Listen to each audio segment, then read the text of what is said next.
रघुपति राघव राजा राम, पतित पावन सीताराम। रघुपति राघव राजा राम, पतित पावन सीताराम। नित्य आणि अनित्य कळावं असं आपल्याला गेल्या वेळेला विषय चालू आहे. वास्तविक हा तसं पाहता समजून घेण्याचा म्हणजे त्या अर्थाने ज्ञानाची बाजू झाली, ज्ञानाचा मार्ग झाला. तो का सांगावा लागला तर त्याचं कारण मागे आहे की नेणती स्वधर्म कर्म करू जाता चुके वर्म. कर्माचा मार्ग सोपा आहे. सरळ देवाला जावं, दर्शन घ्यावं, स्वतःला विसरून जावं, सगळे आपले तणतणाव सगळे पायाशी ठेवावेत, पांडुरंगाच्या आणि यावं. अगदी सोपा मार्ग आहे खरं. किंवा आपलं काही स्वधर्माचं काम आहे ते करावं. प्रत्येकाचा स्वधर्म त्याच्या त्याच्या ठायी ठरलेला आहे. याला लौकिक अर्थाने धर्माचा काही संबंध नाही, आचरणाचा संबंध आहे. तेव्हा आचार म्हणून प्रत्येकाचा त्याच्या त्याच्या कुवतीप्रमाणे त्याची त्याची जी परिस्थिती आहे त्यानुसार त्याच्या घरात तसा तो ठरलेला आहे, तो कळू शकतो माणसाला. खरं तो सहजच आहे, म्हणूनच तो स्वधर्मच आहे. स्वतःची जी वस्तू आहे तिची फार तर ओळख करून द्यावी लागेल, पण ती आणावी लागणार नाही कुठून, तेव्हा ती स्वतःचीच आहे. जशी स्वधर्म स्वतःचाच आहे तर तो आपण आपल्या परीनं विद्यार्थ्याला स्वतःचा स्वधर्म आहे. एकदा विद्यार्थी म्हटला की विद्यार्थीन तो विद्या मिळवू इच्छितो तो विद्यार्थी सरळ म्हणजे त्याचा स्वधर्म ठरलाच. आणखीन काही त्याला स्वधर्माची वेगळी ओळख किंवा वेगळं कुठून आणायला नकोच आहे. की अभ्यास कर हा प्रश्न केव्हा उद्भवतो, ज्यावेळेला त्याला स्वधर्म माहीत नाही. अभ्यास कर हे जेव्हा सांगावं लागेल त्यावेळेला त्याला त्याचा स्वधर्म माहीत नाही. आता मुलगाच असेल तर ठीक आहे, मोठ्या मुलाला काय सांगेल. आता इंजिनिअरिंगच्या मुलाला का सांगणार आहे की स्वधर्म अभ्यास कर, हे त्याला सांगायची गरज नाही. एक वेळ लहान मुले ठीक आहे बाबा, त्याला नाही एवढं स्वधर्म वगैरे कळत.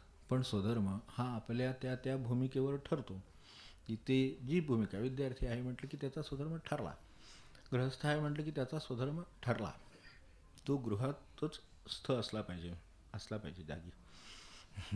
गृहस्थ याचा अर्थ फिरस्त नव्हे, तेव्हा गृहस्थच असला पाहिजे. तर त्याचं काम खरं म्हणजे घरामध्येच आहे आणि त्याचं सगळं काम घरात होईल अशी यंत्रणा गृहस्थाश्रमाने लावून दिलेली आहे. जी त्याच्यावर जबाबदारी आहे अगदी भगवंत प्राप्तीपर्यंत ती त्याची तिथंच लावून दिलेली आहे आणि तिचं त्याची सर्व कर्म त्याचं सर्व त्याचं दार होईल याची यंत्रणा ठेवलेली आहे. म्हणूनच त्याला गृहस्थ म्हणजे असा प्रत्येकाचा गृहस्थाचा धर्म ठरला. त्याला जाऊन अन्नदान करावं लागणार नाही, त्यानं मनानं म्हणावं आणि तो घेणारा हजर होतो.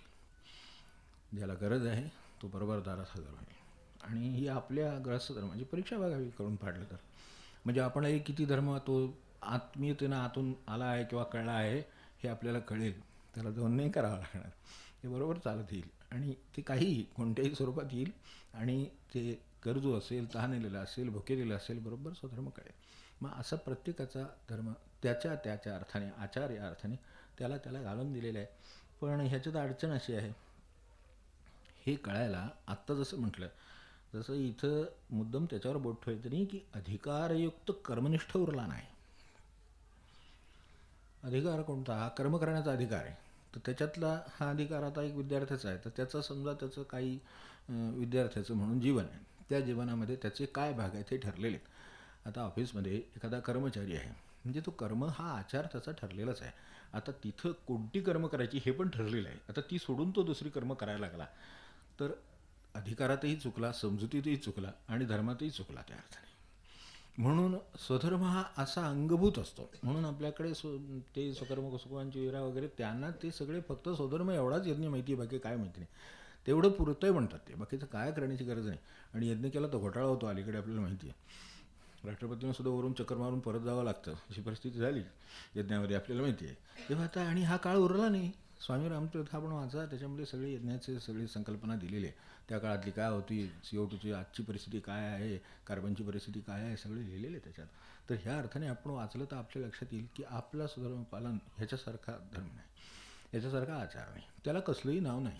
तो कुठे जाल तिथे जाल त्या ठिकाणी त्या माणसाला लागू आहे, कुठेही असू दे, त्याच्या अधिकाराप्रमाणे. म्हणून अधिकारयुक्त कर्मनिष्ठ उरला नाही. की त्याला कर्म करण्याचा जो अधिकार दिलेला आहे तो खरं सांगायचं तर आपल्याला खूप मोठी भाग्याची गोष्ट आहे. आता शिकायला मिळालं ही भाग्याची गोष्ट आहे. अनेकांना शिकायला मिळत नाही आहे. त्यांची कुवत आहे, त्यांच्याकडे काय त्या अर्थाने अधिकार आहे, पण तरीसुद्धा त्यांना ती मिळालेली संधीचं चीज करता येत नाही. म्हणून नरदेहा येऊनही सोहित करावे. नरदेहाचा हा स्वधर्मच आहे की सोहित करावं. म्हणून ते सोहित करण्यासाठी त्याचे मार्ग म्हणून हा प्रश्न आला की ज्ञानाने जर सोडवून घ्यायचं असेल, कारण काय होते प्रत्येकाला कळतं असं वाटतं, अडचण झाली याची, प्रत्येकाला बरोबर कळते मला काय ते असं त्याला वाटतंय. त्यामुळं आता मग ज्ञानाच्या मार्गाने बाबा कळते का खात्री करून घे असं म्हणण्याची वेळ आली. ती त्यांना का वेळ आली म्हणून हे मार्ग वेगवेगळे सांगून ठेवले की बाबा ह्या मार्गाने कळलं तर या मार्गाने कर. पण तो कर्माच्या मार्गाने करणं सोपं, कारण त्याला सवय आहे सारखी. माणसाला सतत काहीतरी करीत राहण्याची सवय आहे. स्वस्त बस म्हटलं की अवघड आलं, सगळ्यात कठीण क्रिया आहे की नाही. लहान मुलाच्या दृष्टीने ठीक आहे, पण मोठ्यांच्या दृष्टीने स्वस्थ बसणं म्हटलं की कठीण काम आलं. तर त्यामुळं खरं स्वस्थ बसण्यात काही काम नाही, खरं म्हणजे काही कामच नाही की करायचं. असं जर एखाद्याने समजा म्हणजे असं वाटतं घरात काही काही वेळेला आपल्याला स्वस्थता नाही, एक दिवस जरा स्वस्थ मिळालं तर बरं होईल, पण एक त्याच्यावर दुसरा काही दिवस स्वस्थ जात नाही. दुसऱ्या दिवशी वाटायला लागतं काहीच काम नाही, सगळी कामं सगळे आपोआप होत आहेत. आपोआप म्हणजे काय अशी हे नाही होत, काही वेळा चमत्कार होऊन होत नाहीत, पण बाकीची सगळी घरातली माणसं सगळी कामं करतायत समजा, अशी कल्पना करा. तुमचीसुद्धा सगळी घरातली आपापली जी काय कोणाची असेल ती स्वयंपाक पाणी वगैरे सगळं अगदी घरातली माणसं म्हणजे इतर आपण सोडून ती करतायत. असं जर एक दिवस उगवला किंवा 2 दिवस उगवले तर तिसऱ्या दिवशी वाटेल नको, तुम्ही आपलं तुमचं काम करा. स्वधर्म माणसाला आतून असा प्रिय असतो, पण त्याचं खरं म्हणजे त्याला अधिकार एवढंच सगळं दिलेलं आहे. तसं नरदेहाचा स्वधर्म पण त्याला दिला आहे, त्याचा उद्धार हा त्याचा स्वधर्म आहे, स्वहित हा स्वधर्म. तेव्हा कोणत्याही माणसाला लागू असलेला स्वधर्म आहे, पण हे जे कर्म आहे प्रकरणमध्ये तर ते इतकं त्याची सवय अधिकारयुक्त कर्मनिष्ठ, तो कर्मनिष्ठ उरलेला आहे. म्हणजे त्याचं जे काम आहे ते सोडून दुसऱ्याचं काम करेल, त्याचे जी कुवत आहे जे त्याला सांगितलेलं ते सोडून दुसऱ्याच्या कामात तो लक्ष घालील, तर तिथे त्याचं स्वधर्मापासून तो दूर जाईल. आणि त्या अर्थाने हे कर्म जे आहे अधिकारी आपण जे म्हटलं मोठ्यानं, आता त्यांना अभ्यास करायला सांगावा का लागतो, सांगावा लागतो याचाच अर्थ ते दुसरं काहीतरी करत असतात, ते ध्यान लावून बसलेत आणि त्यांना जरा ध्यानातून उतरवा आणि बाबा अभ्यास करा असं सांगावं लागतं. असं किती घरी होतं, अभ्यास करावा लागतो हे सांगावं कितीतरी लोकांना लागतं, ती मलाही मान्य, मोठ्या मोठ्यानं सुद्धा लागतं. मग त्यांना ते तसं लागतं त्यावेळेला ते का ध्यान का करत असतात किंवा नाम घेतलं आहे तर त्यांना सांगावं लागलं की बाबा माळा जरा बाजूला ठेवा आणि आपले जे काय अभ्यासक्रम आहे तो पुरा करून घ्या, बाबा अभ्यास करा असं त्यांना सांगावं लागतं. असं फार म्हणजे क्वचित असेल, मला काय पाहण्यात नाही फारसं, पण कदाचित एखाद्याच्या घरातच असल्यामुळं ते आपल्याला कळलं नसेल तर तसं असू शकेल काही वेळेला. पण एरवी असं काही सोडून त्याला त्याची बाबा माळ खाली ठेव की बाबा ध्यान बाबा आता 5 मिनटं कमी कर, आता उतरव ध्यान, हे ते ध्यान हे उतरव म्हणजे ते वेगळ्याच कारणासाठी सांगा किंवा हे काय जे ध्यान लावले ते सोडून दे, टी व्ही बंद करायची वेळ ती लाईट बंद करा हे मला माहिती आहे, पण हे असं तऱ्हेनं बाबा ध्यान लागलं आहे आणि त्यामुळे तो आता काय असं 8-8 तास ध्यानात आहे, तर हे आता परीक्षा जवळ सेमिस्टर आली, अमका आलं तुमका आलं, तर कसं ह्याच्याकडनं होणार, असं का कुठं घरी प्रश्न पडला आहे. म्हणजे अधिकारयुक्त कर्मनिष्ठ तो कर्मनिष्ठ उरला नाही आहे, त्याचा विद्यार्थ्याचं कर्म ठरलेलं आहे, तर ते सोडून आता त्याला ठीक आहे त्याच्यात त्या विद्यार्थी वयात त्याचं व्यायामही कर्म आहे, ठीक आहे तेही त्याच्याबरोबर त्याला करू दे, पण व्यायामाला त्याला पाठवायला लागतो, त्याला अभ्यास करायला बसवावं लागतं आणि ह्यात आपला स्वधर्म पाळायला आपल्याला वेळ राहत नाही. कारण हे किती करावं लागेल हे सांगता येत नाही. कसं आपल्या काय आता म्हणायचं की कुलदीपक कसे कसे आहेत ते त्यावर हे अवलंबून आहे सगळं. थोडक्यात सांगावून ऐकणारे असले तर होईल, नसेल तर मग आपलं त्यांच्या मगच आपला दिवा घेऊन फिरायचं, दुसरं काय. म्हणजे ह्यांचा धर्म राहतो इकडे, हे अधिकारयुक्त कर्मनिष्ठ उरला नाही म्हणून हे सांगायची वेळ त्यांना आली की ठीक आहे आता तुमचं निदान जो स्वतःचा धर्म आहे तो तरी ओळखा जावं. हे सगळे त्या परीनं जेवढं जेवढं करायचं तेवढं करतील, त्यांना सांगून बघा आता पुढचं तुमचं स्वतःचं. म्हणून नरदेहा येऊनी सुरुवातीला जी आठवण झाली त्याची तेवढ्यासाठी की सोहित करावं एवढा तरी स्वधर्म आहे. तो विद्यार्थ्यालाही लागू आहे, तो नोकरदारालाही कर्मचाऱ्यालाही लागू आहे, सगळ्यांना लागू आहे, कोणाला लागू नाही असा हा धर्म नाही. जर एखादा ह्याच्यासाठी काही करीत असेल तर तो ते करीतच असेल, पण त्याच्याबरोबर त्याचा स्वधर्म पालनाची ओळख आणि जागही त्याला असेलच. जो हे करीत असेल त्याला त्याच्याकडनं अभ्यास होईलच.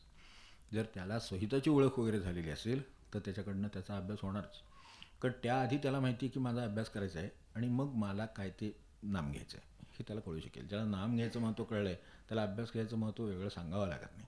म्हणून स्वहित एकदा करायचं ठरलं आणि कळलं की पुढचं नाही काही सांगावं लागत. तर असं जर आपण याच्याकडे बघितलं तर हे त्यांना का सांगावं लागलं, तर इथे बाबा या मंडळींनी मोठं काम करून ठेवलं. त्यांनी लिहिलं की अधिकारयुक्त कर्मनिष्ठ राहिला नाही.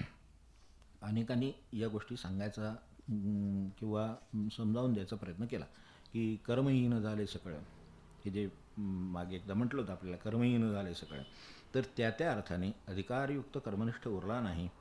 तर यासाठी मग त्यांनी भजन मार्ग सांगितला, मग ज्ञानमार्ग सांगितला. ठीक आहे, या मार्गाने का होईना पण काम करा असं सांगितलं. मग त्यातली ही आता ह्याच्यातला जो चालू आहे ते नित्य अनित्य तरी कशासाठी, तर आपल्याला स्वहित जर करायचं असेल तर त्याच्यातलं अनित्य आणि नित्य ह्याच्यातला फरक कळालाच पाहिजे. कारण त्याच्यावर त्याचं व्हॅल्युएशन ठरतं. मनुष्य कसल्या गोष्टीला किती किंमत देणार हे त्याला नित्य समजणार का अनित्य समजणार ह्याच्यावर अवलंबून आहे. जे आता जेवायला माणसाला काय पत्रावळ घ्यायची आहे, तर ती जेवणानंतर त्याच्यातलं आता काही उपयोगाचं राहिलेलं नाही आहे. ते काय आपल्याकडचं धुवून घेण्यासारखं नाही आहे वस्तू. तर मग किंवा पान आहे, पानावर मनुष्य जेवला आहे, तर ते पान आहे साधं तरी मोठी पानं पूर्वी आपल्याला घेत असत आठवण असेल तर त्याच्यावर सुद्धा वाढून मनुष्य जेवित असे. ते झाल्यानंतर आता ते फार तर आपल्याकडे कोणी त्या काळात गुरुवासरं असायची तर ती खात असत, हे त्यांचं आता अन्न झालं, इथे संपलं ते. तर अशा तऱ्हेनं खरं सांगायचं तर हे आपल्याला त्या वेळेला त्याचं व्हॅल्युएशन ठरतं. आता हे पान आहे, हे पान किती सांभाळणार, तर त्याचं कर्म जे त्याचं जे उपयोग आहे तो होईपर्यंत सांभाळणार. तर तसं हे पान आहे, समजा पत्रावळ आहे, ती किती वेळ सांभाळणार, तर त्याच्यात जेवण होईपर्यंत सांभाळणार. जेवण झालं की ती पत्रावळ आपण योग्य ठिकाणी टाकत असाल अशी अपेक्षा करू, पण ती त्या योग्य ठिकाणी रवाना करावी. आता ह्याच्यापेक्षा ती सांभाळणार नाही मनुष्य, म्हणजे त्याचं व्हॅल्युएशन. आता त्या पत्रावळीत मी जेवलो आहे म्हणून बाबा ती प्लास्टिकच्या पिशवीत घालून आणखीन काही त्याला डेकोरेशन करून काही ठेवायचे का मला सांगा. असे कोणी आपण आहोत का की त्यांच्या पत्रावळीसह जपून ठेवाव्यात. लोकांनी उच्चिष्ठाचे मिशी म्हटले, आता आपण अभंग म्हणत आलो आहे आपण, क्रमाने लक्षात आहे आपल्या ते उच्चिष्ठाचे मिशी. अशी का भाग्यवंत आपण आहोत. तर असू तर लोकच पत्रावळ उचलतील आणि ते काय पुढे करायचं ते करतील. तेवढे काही नाही, आपण आपलं साधक वृत्तीनं राहावं. मग त्याच्यामध्ये पुढचं काम एवढंच लक्षात ठेवायचं. मग आता आपण त्याला किती व्हॅल्युएशन देणार, किती किंमत देणार, तर त्या दिवसाची ती उपयोगी आहे म्हणल्यावर एक दिवसासाठी, आदल्या दिवशी अंडी, दुसऱ्या दिवशी वापरली आणि तिसऱ्या दिवशी टाकली, एवढंच त्याचं आहे. हे एवढी त्याचं व्हॅल्युएशन कशावर ठरलं, तर ती गोष्ट वापर किती काळासाठी आहे, तर नित्य वापरासाठी असलेली गोष्ट आहे काय. असं आपण स्टीलचं ताट आणून दिलं, जेवलो आणि टाकून दिलं, असं होतं का. जर आपण जेवायलाच वापरण्याची वस्तू टाकणार असू तर मग स्टीलचं टाकून द्यावं असं म्हणत नाही मी, कोण टाकूनही देणार नाही. मला खात्री अगदी सांगितलं तरी सुद्धा कोण ऐकणार नाही हे. ते म्हणतील, ते सांगतात ते विसरून जायचं असतं. तिथे आनंद घ्यायचा आणि घरी येऊन आपल्याला काय करायचं ते करायचं. हाच तो परमार्थाचा चालत आलेला पुरातन मार्ग आहे. तर त्यामुळं ते काही आता जर पत्रावर जर जेवून टाकल्यानंतर तिचं काम संपलं, ती टाकायची आहे, तर मग ताट तरी कशाला ठेवायचं आहे. पण ताटात अधिक नित्य आहे थोडंसं. ते पुन्हा घासून धुवून स्वच्छ करून पुन्हा जेवायला आपल्याला उपयोगी पडणार आहे म्हणून परत ठेवायचं. दुसऱ्या दिवशी जेवल्यावर आता झालं की 2 दिवस त्यात जेवून आता नाही, ते अजून झिजून टाकण्या एवढं झालेलं नाही तोपर्यंत. कारण का, त्याच्यात नित्यत्वाचं वाढ आहे. जी पत्रावळीत आहे त्याच्यापेक्षा ताटात नित्यत्व जास्त आहे हे आपल्याला माहीत आहे. आणि त्यामुळं आपण ते ताट जपून व्यवस्थित ठेवण्याचा प्रयत्न करतो. चुकून कोणाच्या हातून पडून त्याला काय पोचा येतो. पोचा आला तर माणसाला डोक्याला पोचा आल्यासारखं होतं. तुम्ही बघितलं, दुसऱ्याच्या हातून आला तर पडलेलं, दुसऱ्याच्या हातून पडलं समजा काय त्या ह्याच्यावरनं कट्ट्यावरनं कशावरनं, आणि त्याला पोचा आला तर म्हणतो हे 25 वर्ष पुरलं असतं तुझ्या ह्यानं, हे आता इथं हे बोक पडलं उद्याला आणि हे जर गाळायला लागलं ह्याच्यातनं तर हे कसं वापरणार आपण, हे त्याला म्हणतो. कारण त्याच्या हातातनं पडलेलं असतं. स्वतःच्या हातातनं पडल्यावर काय होतं आपल्याला माहिती आहे, गपचूप पुसून ठेवून टाकतो. कधी पोचा पडला माहीत नाही, कसा केव्हा कोणी काय वगैरे काय माहीत नसते त्यातलं. तेव्हा हे माणसाचं नित्याचं. आता ह्यात काय आहे, आता ह्याच्यात मग कशानं तेव्हा तो बोलला आणि कशानं इकडं नाही बोलला, तर इथं स्वार्थावरचं, स्वतःवरचं, प्रतिमेवरचं प्रेम आहे. ते शाश्वत वाटतं, ते नित्य वाटतं, म्हणून ते माझ्या हातनं पडलं आणि त्याला तर ते फुटलेलं आहे असं स्वतःहून जे सांगणार नाही मनुष्य. ते पुसून ठेवून टाकेल, नंतर लक्षात येईल तेव्हा कदाचित म्हणेल किंवा नाही म्हणेल, पण त्याची प्रतिमा ती त्याच्या दृष्टीनं अधिक नित्य आहे, ती टिकली पाहिजे. व्यवस्थित आहोत आपण असं लोकांचा समज आहे, तर तो कायम राहायला पाहिजे. आपल्याकडून चूक होत नाही असा लोकांचा समज आहे, तर तो कायम राहायला पाहिजे असं आपल्याला वाटतं.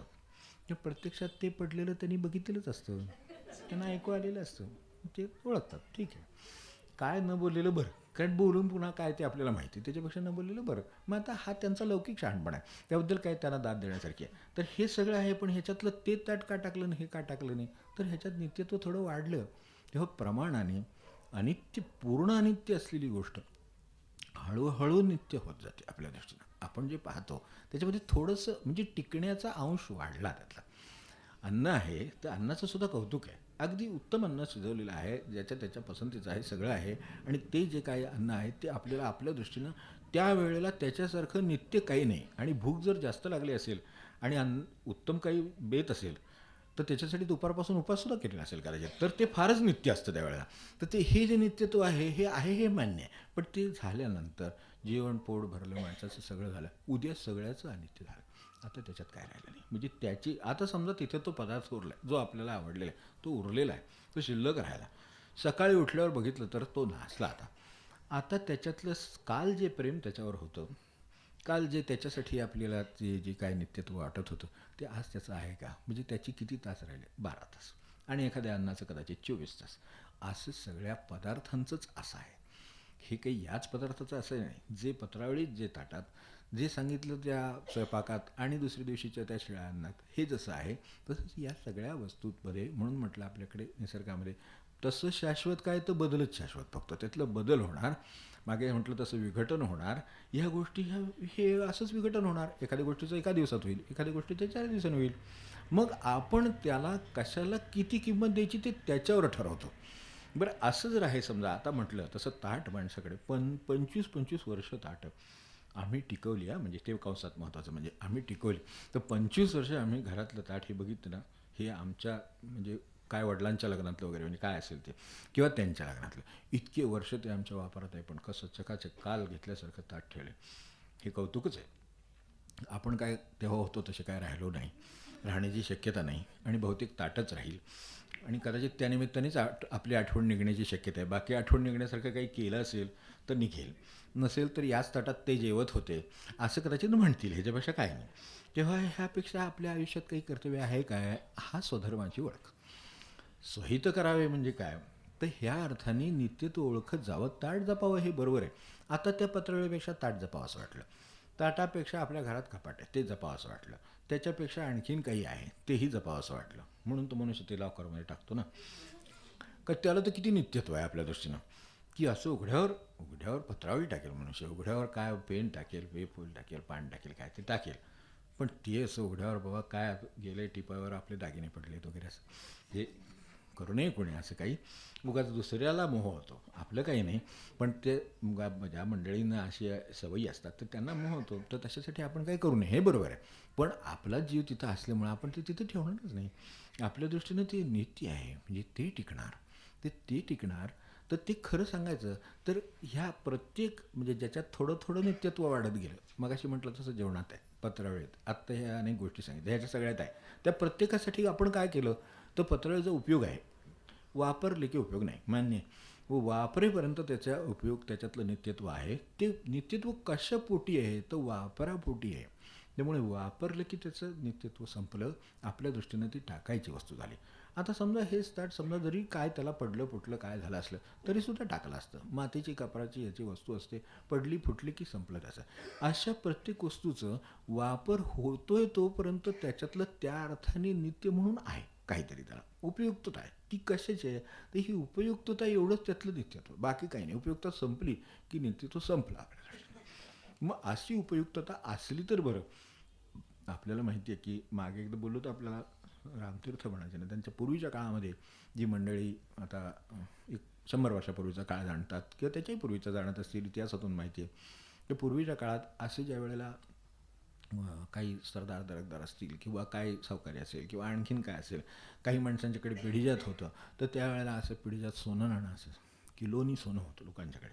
तर त्यावेळेला त्यांची रानं शेतं असत, तर त्या ठिकाणी ते खड्डे काढून व्यवस्थित ते कोणी नसताना ते जाऊन ते टिपून त्याच्यावर एक काही खूण म्हणून काही ठेवलेलं असतं. हे अशा पद्धतीने त्या काळात काही बँका नव्हत्या आणि त्या नसल्यामुळे बुडण्याची भीती पण नव्हती, तर त्यामुळे तसं काही ठेवायचा कुठं प्रश्न येत नव्हता. तर तसे ते लोक त्या ठिकाणी ठेवत, तर तसं त्या म्हाळणी ग्रस्थांनी ठेवलं त्या शेतकऱ्यांनी. आणि ते असं असतं ठेवलं तरी ते कसं आहे, तिथं सोनं पुरून ठेवलं आहे. ते सोनं पुरून ठेवलेलं नसतं, आपला जीव पुरून ठेवल्यासारखं असतं अक्षरशः. त्यामुळं आपापल्या पद्धतीनं जाऊन कधीतरी ते बघून यावं लागतं. मग त्यामुळं त्यांच्या पद्धतीनं ते त्यांनी सगळ्यांनी, आता असं असतं, मुलं हे शेवटी आपल्याला असं वाटतं की त्यांना काही कळत नाही, पण प्रत्यक्षात खरं सांगायचं म्हणजे तेव्हापासून परंपरा आहे. हे रामतीर्थांनी सांगितलं तेव्हापासूनची परंपरा आहे. तर ते जे काळातली गोष्ट सांगत, तर त्या काळातले म्हणजे मुलाचं लक्ष होतं. ते काय झाड आहे, ते हे असं आहे तसं आहे, बाभळीच्या जे आमचे त्यांनी काढलं होतं ते सगळं झालं. त्याला माहीत झालं इथं आहे. हे ज्या वेळेला एक दिवशी बघायला गेले, त्यावेळेला तिथं काही नाही, काही दगडं होते. खडलं तेवढा जो खड्ड्यात त्यांनी जे काय काढलं त्या ठिकाणी दगड होते.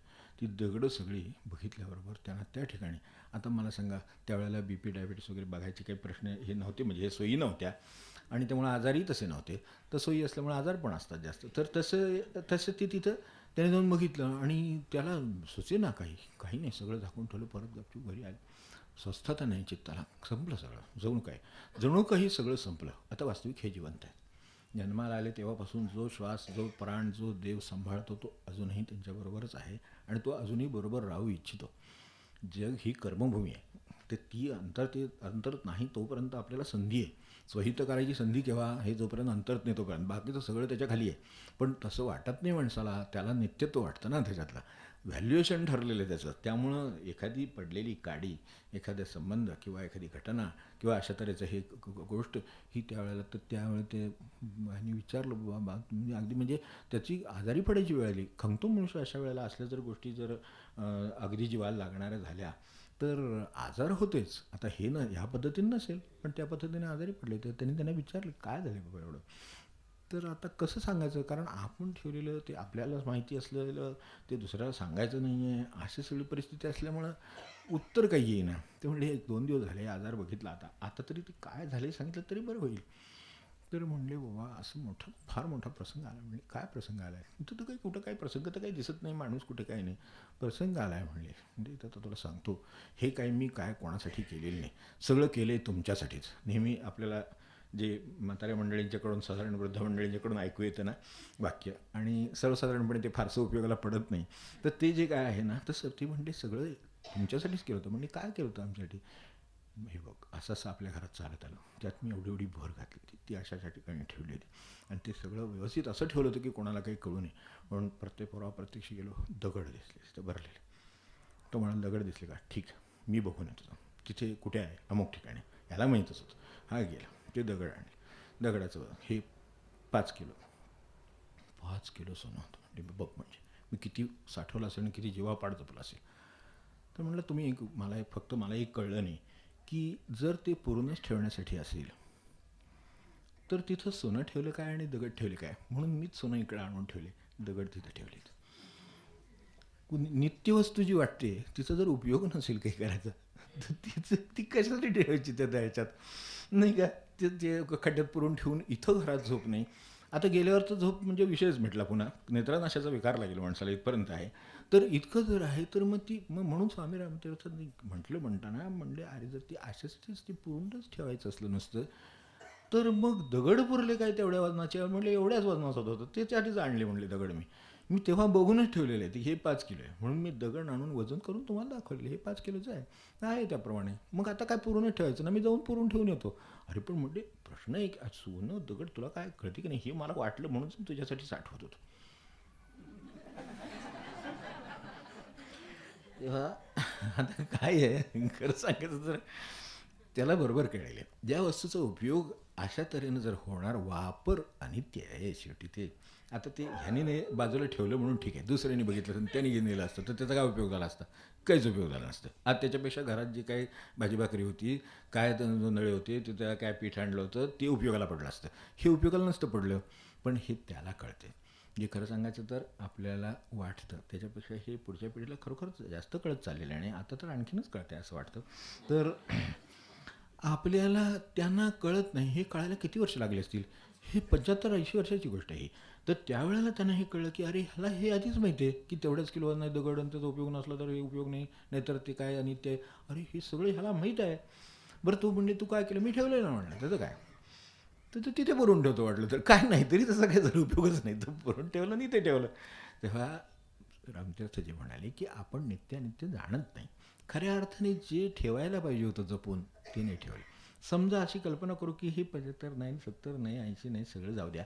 एक 10 वर्ष माणसाला नामाची कुठांची तरी महाराजांच्या कृपेनं कशाचं नव्यानं ओळख झाली आणि ते जर असं कुठं जपून ठेवलं असतं तर कोणीही नेलं नसतं आणि उपयोगाला पडलं असतं. खरं सांगायचं तर यातलं काय उपयोगाला पडलं, कुठल्या क्षणी काय मला सांगा, काय नक्की होतं बाजारात बघतो आपण. एक भाव काय उतरतो, काय दुसरा वर चढतो. बरं आपल्या हातात काय राहिलेलं नाही. आपल्या हातात जे वस्तूला जो भाव सांगतील ते देणं आणि घेऊन येणं हे आपल्या सामान्य माणसाचं लोकशाहीतलं वैभव आहे. ओके, आजच्या काळातलं की एवढंच आपण करू शकतो. म्हणजे हे सामान्य किराणात फिरणार ठीक आहे हो, पण बाकीचे ज्यांचे पैसे असे त्या माणसांच्या अडकलेले असतात तर त्यांचे जीव खालीवर होत असतात. इकडे हे वर जातं, ते तिकडे खाली जातं. बरं, ते करणारे तिसरेच कोणीतरी असं, त्यांना ते कळत पण नाही आहे कुठून काय झालं ते.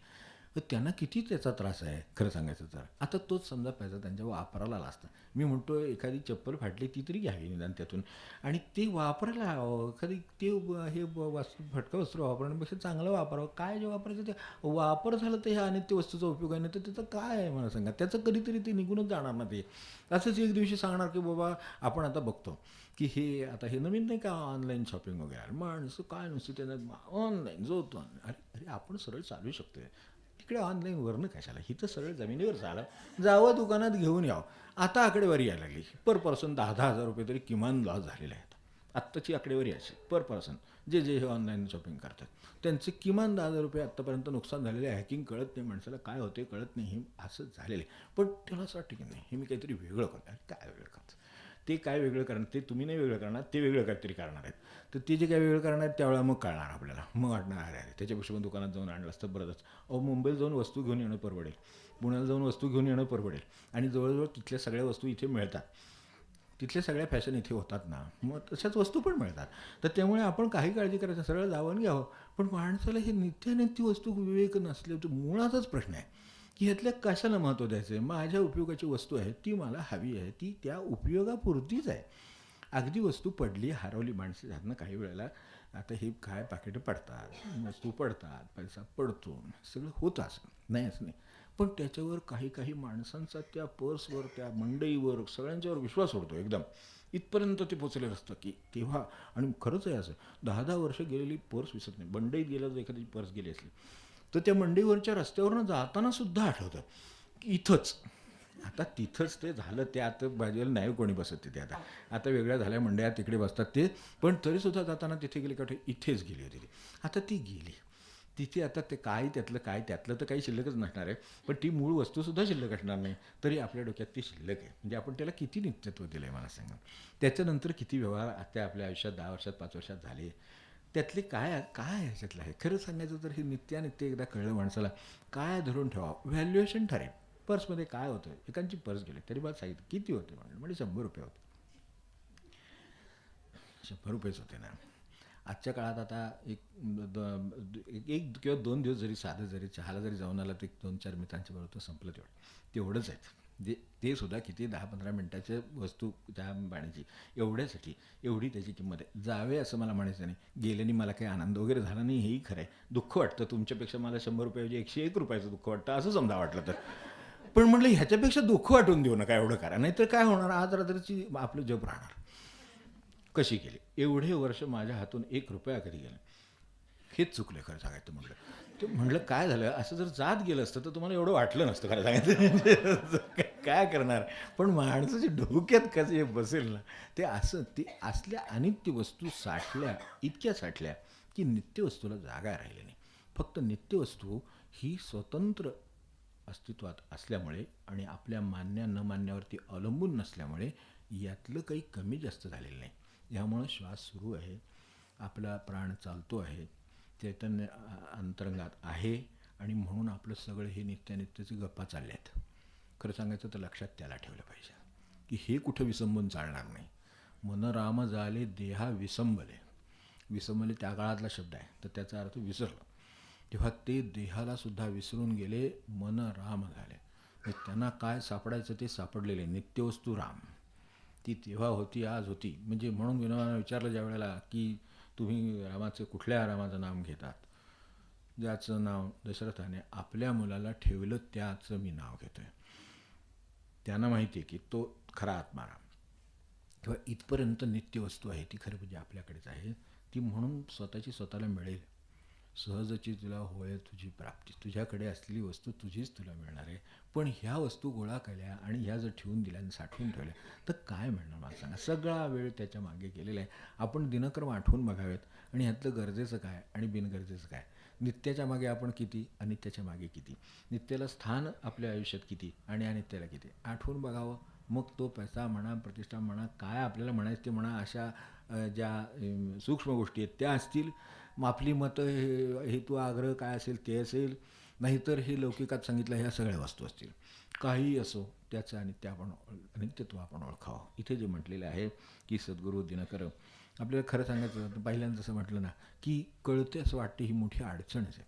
जे कळतंय आपल्याला सगळ्यांना, मी आपल्या कोणाला काही म्हणत नाही किंवा बाहेरच्या नाही कोणाला म्हणत नाही, पण मुळामध्ये खरोखर हे नित्यानित्य आपल्याला नीट कळलेलं नसेल तर पुढचं नाही काम होत. तर त्यासाठी ते एकदा कळावं. ते ज्यांना कळलेले आहे त्यांना आज ज्या देहाने मी आहे म्हणजे आहे आणि नसेल तर मी नसतो आणि माझं काही होत नाही, तुमचं काय होणार, काय तुमचा उद्धार होऊ शकतो, इतकी हे लोक उद्धरून गेले. ते कशासाठी सांगतात की मन राम झाले देहा विसंबले. आपण देहा विसंबलो काय मला सांगा. आपल्या पायाला बसलं की मांडीला कळ लागते ना, हां, मग आपण अजूनही देहावर आहोत असं समजायला हरकत नाही. बसलाय बाबा 8 तास झाले, त्याला जागा करायची गरज लागते नाही, असं झालं नाही ना, म्हणजे मग आपण देहावर तहान भूक लागते ना, म्हणजे देहावर. देहा विसंबले नाही, ते देहा विसंबले म्हणतात. इथंच ते देहाला विसरून गेले, म्हणजे ते मुक्त नाही का झाले. त्यांना काय बंधन आहे, मिळालं तर खाल्लं. अयाचित वृत्ती ही फार कठीण गोष्ट आहे, अयाचित आहे, मागितलेली नाही. असं असेल तर केवढी गोष्ट आहे ही. तर ती त्यांना साधली, या अर्थाने ते मुक्त होतात. म्हणजे त्यांना नित्यत्व कशात आहे तर ते कळलेलं आहे. तर तशा लोकांच्याकडे जाऊन तरी शिकावं. पण हे आपल्याला साध्या व्यवहारातलं आपल्याला आपलं अस्तित्व फक्त देहापुरतं आहे असं वाटते.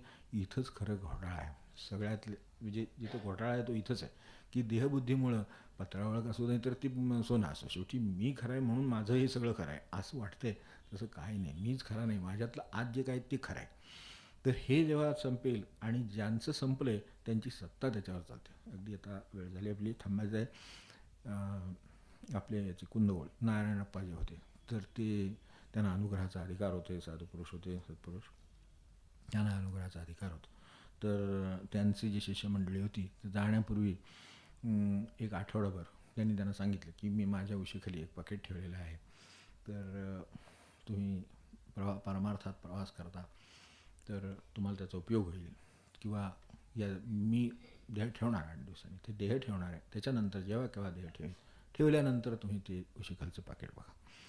यांना वाटलं आपला मठ संस्थान आहे, सगळं चालण्यासाठी व्यवस्था काहीतरी करून ठेवलेली असेल. आपली मृत्यूपत्र नाही का आपण करत, मृत्यूपत्र करतो म्हणजे मृत्यूनंतर राहायची इच्छाच आहे. आपल्याला कशाला इच्छा पाहिजे खरं सांगायचं तर. इच्छेनं तर घोटाळा झाला सगळा. मग हे तसं त्यांना वाटलं की ह्यांनी कितीतरी करून ठेवलं असेल म्हणून हे शांत राहिले. ते हळूहळू त्यांनी त्यांचे वेळ आल्यावर आपला देह ठेवला आणि देह ठेवल्यानंतर ह्यांनी सगळ्यांनी, कारण सगळ्यांना आधी पुढचं सगळं आहेच पण त्याच्याबरोबर आधी ह्यांनी सांगितले ते काय आहे, तर ते काय पाकिट आहे ते एकदा उशीखालचं काढलं म्हणजे आपल्याला काय तरी महत्त्वाचं कळेल, कुठे काय ठेवलं. हे आता नाही का सांगितलं असलं, मी खरं शंका जास्त ह्याच येतात की मी याची अशी व्यवस्था करून ठेवली वगैरे, असं काहीतरी मिळेल त्या पाकिटातलं. म्हणून ह्यांनी सगळ्यांनी आधी ठरवलं की आपण आधी उशीखालचं पाकिट काढून बघूया. तर त्या पाकिटात काय लिहिलं त्याच्यावर मग काहीतरी हटणारच, त्याच्यामध्ये काय डबल असेल लिहिले, कुठं आहे ते लिहिलेलं असेल. त्यांनी पाकिट काढलं, त्या पाकिटात ह्यांनी जो देह ठेवला त्या दिवशीचा वार, तिथी आणि त्याची वेळ हे लिहून ठेवलेलं होतं. यावेळेला मी देह ठेवीन. मग सत्ता चालते म्हणजे देहावर कुठंपर्यंत चालते ही निदान ओळख तरी त्याला असू दे. त्याची चालू दे का नाही ते भगवंत ठरवेल. बघू राम तुझी सत्ता हातात देईल की नाही हे राम ठरवू दे, पण त्यांना ते माहिती आहे. म्हणून त्याच्या आधी त्यांचं असे सगळीकडे फॉरवर्ड प्लॅनिंग, नुसतं गप्पा मारतो आपण इकडं काय प्लॅनिंग आहे आपलं, काय फॉरवर्ड प्लॅनिंग आहे की ह्याच्यासाठी आपण काय करणार आहोत, की असं असं आपल्याला जावं लागणार, त्याच्या आधी मला काय काय करायचं, एवढ्या गोष्टी करायच्यात. मग असं काही त्याचं काही नियोजन असेल की नाही, एवढं नियोजनाच्या, मग याच्यात नियोजनाच्या गप्पा मारतो, याच्यातही नियोजन काहीतरी असावं. मग त्यांना देहाचं केव्हा ठेवावं लागेल याचीसुद्धा कल्पना माणसाच्या जन्माला आलेले बरोबरची असलेली मंडळींच्यात ही सत्ता आहे, ती काम करते आहे. आणि ते त्यांना पटावं म्हणून हे खाली उशीखाली ठेवलं आहे की ही माझी वेळ. 8 दिवस आधी बोलावून सांगितले हे पाकिट इथं बंद करून ठेवलेलं आहे. ते उघडल्यानंतर त्यात ते गेल्यानंतरची ती जी वेळ आहे ती जर निघत असेल तर माणसाची सत्ता ह्या सृष्टीवर, ह्या देहावर, त्याच्या प्राणावर, त्याच्या जाण्यावर येण्यावर सुद्धा चालते. मग आता मला सांगा, नित्यानित्य वस्तुविवेक ह्याची अत्यंत मूलभूत गरज. ह्यातलं काय टिकणार नाही, किती टिकणार नाही, तेवढ्यात मला काय करायचं, काय साध्य करायचं याच्यातलं. म्हणून नरदेहायोनी सोहित करावे, ते करावं. मग हे का म्हणलं याच्यासाठी, तर हे त्यांच्या प्रकाशात कळतं. सत्पुरुषांच्या सांगण्याच्या प्रकाशात आपलं जीवन चालवायचं. त्याच्यासाठी ते जो अज्ञान आहे आपल्यातलं, जे नित्य आहे ते अनित्य वाटतं, नित्य आहे अनित्य आहे ते नित्य वाटतं, हा जो घोटाळा चालला आहे आणि काहीतरी घोटाळून बसलेला असतो, तर ते टाकता येतं. त्यासाठी गुरुच्या सांगण्याचा किंवा त्यांच्या हे उपदेशाचा आपल्याला उपयोग होतो. त्या प्रकाशात चाललं, अज्ञानतिमिर नष्ट होईल. हे जे आहे त्याच्यात ते अज्ञानतिमिराचा नाश होईल, तर तो आपला होईल. आपली तेवढी ही असावी, त्याच्यासाठी तळमळ असावी, ती लागो असं म्हणायचं. आणि मग पुढच्या वेळेला आपण पुढचा विचार करू.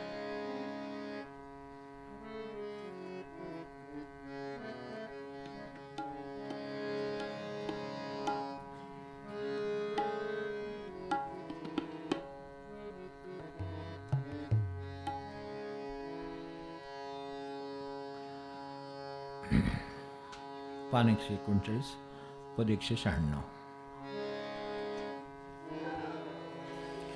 सुखासाठी कोठे जावे, दुःख कोणाशी सांगावे. सुखासाठी कोठे जावे, दुःख कोणाशी सांगावे. सर्व भावाशी विसावा, संत शांत करीती जीवा. सर्व भावाशी विसावा, संत शांत करीती जीवा. संतांची या पायी ठेवा देवा, संतांची या पायी ठेवा. मजला संतांची या पायी ठेवा. जग झिजे स्वार्थासाठी, कोणी नसे कोणासाठी. जग झिजे स्वार्थासाठी, कोणी नसे कोणासाठी. संत मात्र करीती सेवा, जगासाठी झिजविती जीवा. संत मात्र करीती सेवा, जगासाठी झिजविती जीवा. संतांची या पायी ठेवा देवा, संतांची या पायी ठेवा.